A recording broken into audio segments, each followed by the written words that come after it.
Hi, friends. Papa Dale here again with another installment of our series Bible Nutshells. This will be lesson number 48, Bible Nutshell number 48. And it is a great one. It's one that every Christian needs to have a real thorough understanding of. And let me adjust my camera there a little. And has tremendous importance in every Christian life. So I hope you can really learn something from the scripture from this lesson. This video is one of about 100 that I am preparing from lessons that I wrote some time ago. And these are all basic Orthodox, historic, evangelical Christian teachings that have come down to us and been developed over the centuries. The purpose is so that the church can be edified, that Christians can grow and understand and be closer to God. The second purpose is that there's going to be a rapture one day, I think soon. And after that rapture, there will be people left behind who will wonder, we need to learn something about the Bible. Who's going to teach us now? And this is a body of content that the Holy Spirit could use for that purpose. Well, who am I? I'm Papa Dale. And I am a retired pastor, teacher, evangelist, chaplain, and businessman with 50 plus years of service to my Lord and Savior Jesus Christ. And not all of that have I been perfect in. I've been the subject of temptation many times in my life, and I've given in to it. And we're going to learn about that topic now, because this lesson is lesson number 48, Bible Shell number 48, Temptation. Quote, "Let no man say when he is tempted, I am tempted of God. For God cannot be tempted with evil, neither tempteth he any man." We've all experienced it, but what exactly is temptation? And how is it related to sin? Are they the same thing? Temptation is usually an attraction to something selfish, pleasurable, or somehow personally beneficial. It can be an attraction to a behavior or attitude that has a moral proscription attached. Or it can also be the impulse or attraction even to something good, but with the wrong attitude or timing. It's hyper difficult to discern with the sin-stained human mind. This is why Scripture says, quote, "Walk in the Spirit, and you will not fulfill the lust of the flesh." Galatians 5:16.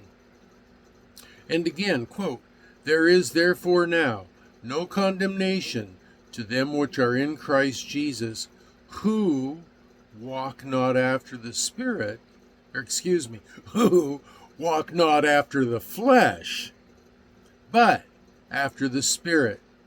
End quote. Romans 8:1. And once more, quote, "This I say then, walk in the Spirit, and you shall not fulfill the lust of the flesh." End quote. Galatians 5:16. Scripture has much teaching about how to walk in the Spirit, but we tend to avoid it. We resist it. We read through those passages quickly and never truly understand it because it's painful to give up the pleasures of the flesh. The biblical meaning of temptation is a trial in which man has a free choice of being faithful or unfaithful to God.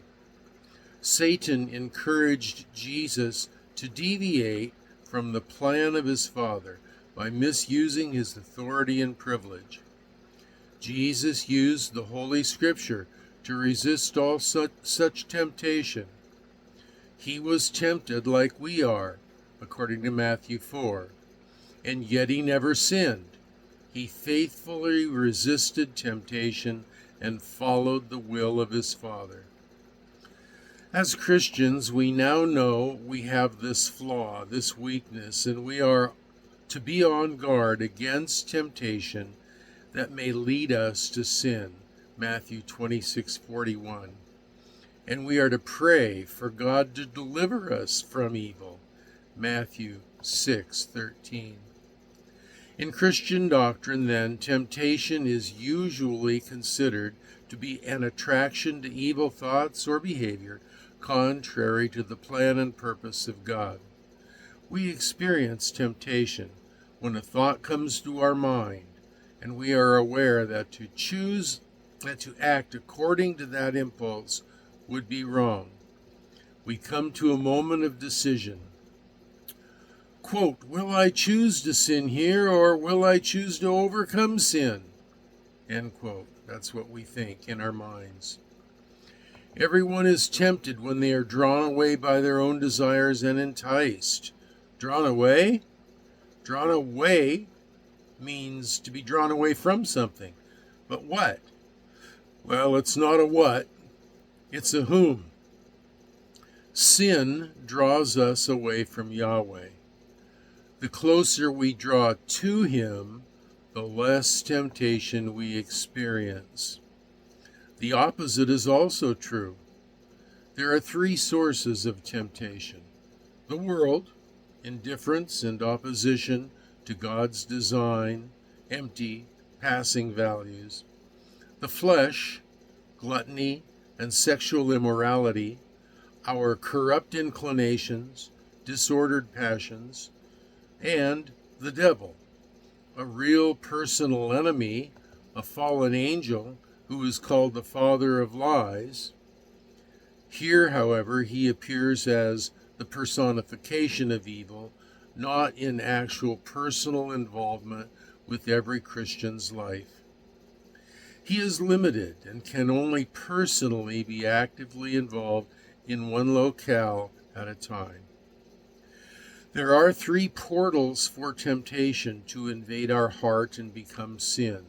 Quote, for all that is in the world, the lust of the flesh, and the lust of the eyes, and the pride of life, is not of the Father, but is of the world. 1 John 2:16. The power that the temptation to sin has over us comes from the fallen human nature within us. The pleasure or benefit that the temptation offers becomes temporarily more important than our relationship with God, our Creator. We have little idea just how corrupt our flesh truly is. Just like all sinners, we tend to suppress the godly and perform the ungodly impulse or act, or we continue in the ungodly thought. Since we are sin-stained creatures, our hearts are warped and our desires are selfish. Only when the love of Yahweh is more intense in our life than the love of self can we overcome it. Only Yahweh can teach us how to love him this deeply. Only by the power of God can we successfully resist sin. The Lord Jesus taught his disciples to ask the Father, quote, do not lead us into temptation, but deliver us from evil, end quote. Matthew 6:13. If we ask God to help us avoid temptation, then we should also be vigilant to stay away from tempting situations and be confident that he will help us to resist. Why does God allow temptation into our lives? To build our faith and trust in him. Learning to resist temptation is a spiritual skill that must be learned and strengthened. No muscle, physical or spiritual, can be strengthened without being exercised. The key activity to do so is articulated in 2 verses. First is taking control of your thought life. Quote, set your mind and keep focused habitually on the things above, the heavenly things, not on things that are on the earth, which have only temporal value. Colossians 3:2, Amplified Bible. Second is to focus purposefully and direct your thoughts to godly things. Quote, whatsoever things are true, whatsoever things are honest, whatsoever things are just, whatsoever things are pure, whatsoever things are lovely, whatsoever things are of good report. If there be any virtue, if there be any praise, think on these things. Philippians 4:8. The more frequently we take control over our thought life and redirect it, the easier it becomes to resist temptation and sin. After all, we are commanded to submit yourselves therefore unto God, resist the devil, and he will flee from you. With pure thoughts and submission to Yahweh, evil in any form cannot remain. It must flee. This requires that we change.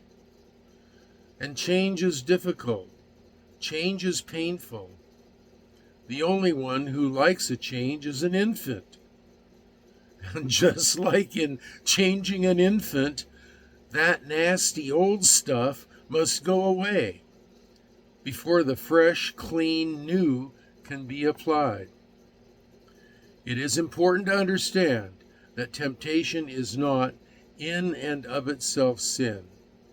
Jesus was tempted, quote, for we have not an high priest which cannot be touched with the feeling of our infirmities, but was in all points tempted like as we are, yet without sin.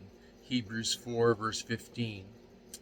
But temptation becomes sin when we allow our focus to remain on it. And as we allow it to fester in our mind, it gains strength and power over us. That's why Scripture says to take control of our thoughts every time we recognize that temptation arises. Redirect them to godly things, then submit to Yahweh, and by doing that, we can resist sin. It cannot be done by personal willpower. It can only be done with the power of the Holy Spirit helping us. We can resist, knowing confidently that we will win the battle, for we are promised, quote, there hath no temptation taken you, but such as is common to man. But God is faithful, who will not suffer you to be tempted above that ye are able, but will with the temptation also make a way to escape, that ye may be able to bear it. 1 Corinthians 10:13. Temptation to sin. This is an extremely important topic to the Christian life. And I strongly suggest that you go back and reread or re-listen to this video. You can go to the comments section below and you can find a link to the lesson notes where you can read through them and go to each of the scripture passages and read those and meditate on those. I do want to say, one of my last thoughts is, Jesus lived his life in the power of the Holy Spirit. Now, he didn't give up his sin nature, he didn't give up his spiritual position of being the second person in the Trinity. He continued to be the Lord Jesus Christ, the Son of God. But what he gave up is He gave up his divine prerogatives. He gave up his ability to be that second person of the Trinity in his own power and in his own right. And he submitted to the Father, and he operated on this earth in the power of the Holy Spirit. So knowing that, I ask you, Jesus was a man, or I tell you, Jesus was a man, and I ask you, do you think that he struggled or strained with temptation?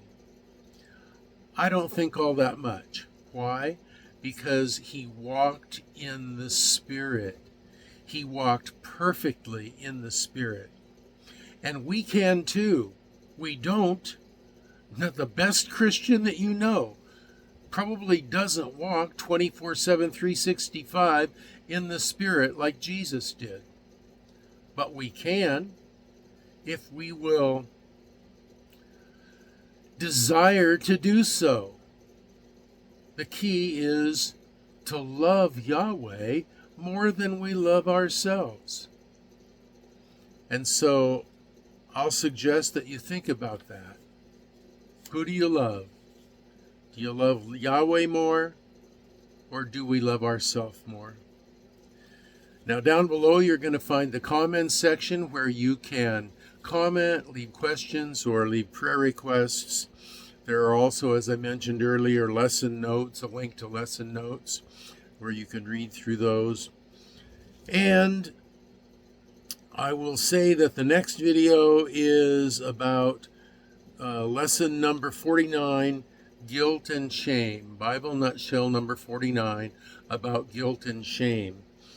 And so until we get to the next video then, this is Papa Dale signing off and saying, be well and be blessed.